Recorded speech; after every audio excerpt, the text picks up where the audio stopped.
छत्तीसगढ़ में बढ़ी बिजली दरों और स्मार्ट मीटर के विरोध में कांग्रेस ने आज से प्रदेशव्यापी आंदोलन का ऐलान कर दिया है। कांकेर के राजीव भवन में आयोजित प्रेस वार्ता में अखिल भारतीय कांग्रेस कमेटी के सचिव राजेश तिवारी ने सरकार पर आम जनता पर अतिरिक्त बोझ डालने का आरोप लगाया है। बिजली दरें वापस लेने के साथ साथ 400 यूनिट तक मुफ्त बिजली योजना बहाल करने की मांग उठाई गई। राजेश तिवारी ने कहा, प्रदेश में बिजली की दरों में लगातार वृद्धि और स्मार्ट मीटर लगाए जाने के बाद उपभोक्ताओं की परेशानियां बढ़ी हैं। उनका आरोप है कि कई स्थानों पर लोगों को अधिक बिजली बिल मिल रहे हैं और स्मार्ट मीटर को लेकर लगातार शिकायतें सामने आ रही हैं। कांग्रेस ने मांग की है कि बढ़ी हुई बिजली दरें वापस ली जाएं, स्मार्ट मीटर हटाया जाएं और 400 यूनिट तक मुफ्त बिजली की योजना फिर से लागू की जाए। कांग्रेस के अनुसार आंदोलन चरणबद्ध तरीके से चलाया जाएगा। इस पहले चरण में जिला मुख्यालयों पर प्रेस वार्ता आयोजित की जा रही है। इसके बाद 2 अगस्त से कांग्रेस कार्यकर्ता गांव, वार्ड और पंचायत स्तर पर घर घर जाकर उपभोक्ताओं से आवेदन भरवाएंगे। इन आवेदनों को जिला कांग्रेस कमेटियों के माध्यम से बिजली विभाग को सौंपा जाएगा और बिजली कार्यालयों का घेराव कर ज्ञापन भी दिया जाएगा।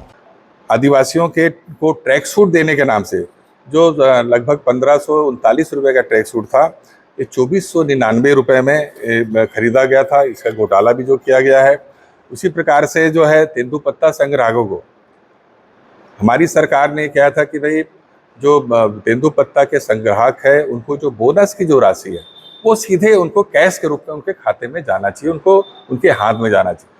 उनकी मर्जी कि वो जूता खरीदें, कपड़े खरीदें, बच्चों के पढ़ाई के इंतजाम करें, उनकी दवाई का इंतजाम करें या जो भी अपनी ज़रूरत की। ये सरकार कौन तय होती है कि आपको जूता पहनना है कि चप्पल पहनना है कि आपको साड़ी पहनना है कि क्या करना है?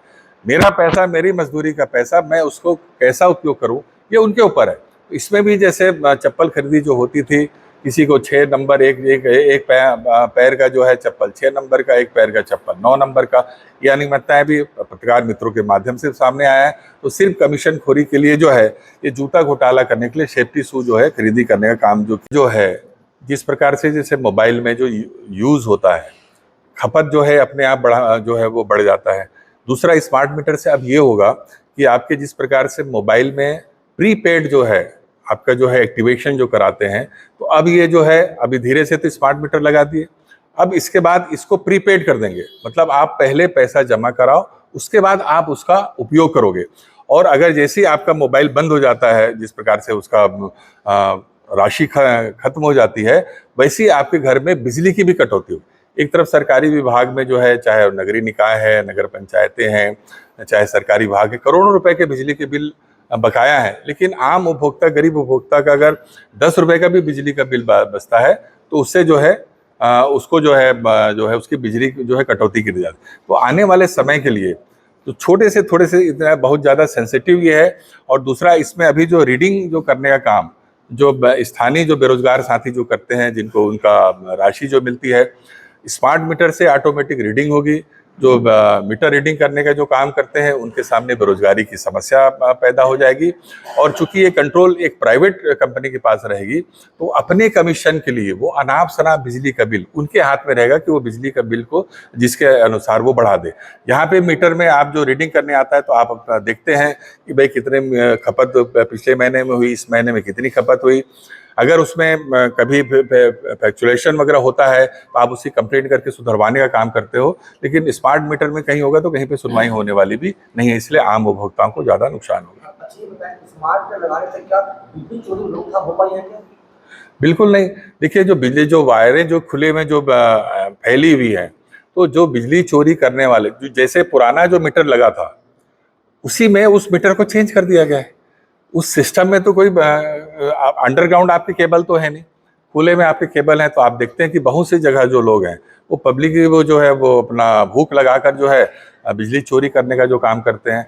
तो मैं नहीं समझता कि स्मार्ट मीटर लगाने से बिजली चोरी पे किसी भी प्रकार का कंट्रोल होगा, बल्कि उस लाइन में आएगा। कोई बिजली चोरी अगर करता है, तो पता चला कि वो आपके खाते में वो उस पैसे को जोड़ देंगे, क्योंकि टोटल जो लॉस जो होगा बिजली का, उसको कहीं न कहीं से भरपाई करने का काम ये उपभोक्ताओं पे होगा। तो इसलिए स्मार्ट मीटर जो है ये आम जनता के लिए माफी नहीं है। कांग्रेस पार्टी जो अभी संगठन सृजन अभियान जो किया गया, पूरे देशव्यापी जो अभियान चला, जिसमें छत्तीसगढ़ में भी किया, नए जिला कांग्रेस कमेटी का गठन किया गया, उसके साथ साथ ब्लॉक की कमेटी, आपकी मंडल की कमेटी, और उसके बाद बूथ स्तर तक। तो कांग्रेस पार्टी जो है बूथ स्तर तक अपने स्ट्रक्चर को मजबूत करना चाहती है। साथ साथ जो हमारी कुछ कमियां रहीं पिछले चुनाव में, कुछ आपसी मतभेद की वजह से हमारी अंतागढ़ और कांकेर विधानसभा की सीटें जो है वो हार का सामना हमको करना पड़ा था। तो कांग्रेस इन कमियों को भी दूर करने का काम कर रही है और जमीनी स्तर पे इसी प्रकार से जनता के मुद्दे, चाहे वो छात्रों का मुद्दा हो, चाहे महंगाई का मुद्दा हो, चाहे आदिवासियों के विषय के मुद्दे हो, जल जंगल जमीन का मुद्दा हो, चाहे पिछड़े वर्ग के भाइयों के आरक्षण के मुद्दे हो, इसको लेकर आम जनता जो उद्वेलित है, आंदोलित है और हर समाज जो है और हर कर्मचारी वर्ग आंदोलन के लिए आ रहा है। तो कांग्रेस पार्टी इन सारे मुद्दों को लेकर जमीनी स्तर पे आम मतदाताओं के पास जाएगी अपने आने 2028 के चुनाव की तैयारी के लिए। और उसके साथ साथ जो है सड़क स्तर पे, राष्ट्रीय स्तर पे, जिले स्तर पे भी आंदोलन जो है वो किए जाएंगे। इसमें भी जो हाईकमान जो है विचार कर रही है। बहुत से ऐसे लोग हैं जिन लोगों ने विधानसभा के चुनाव में या अन्य किसी समय में, चाहे निकाय चुनाव हो या पंचायत के चुनाव में, जो बगावत किए थे, और जो लोग जो है अपनी गलतियों को स्वीकार करके हाईकमान के समक्ष जो आवेदन किए हैं, उन आवेदन पे जो है निर्णय जो है वो हमारी प्रदेश कांग्रेस कमेटी और ऑल इंडिया कांग्रेस कमेटी की अनुशासन समिति जो लेगी। और इसमें जो लोग जिनकी आवश्यकता है, जो वास्तव में दिल से इस बात को स्वीकार किए हैं कि उनके साथ गलतियां हुई है, तो ऐसे लोगों को कांग्रेस पार्टी में वापस लाया भी। कांकेर से राजू गोसाई की रिपोर्ट, TV1 इंडिया न्यूज।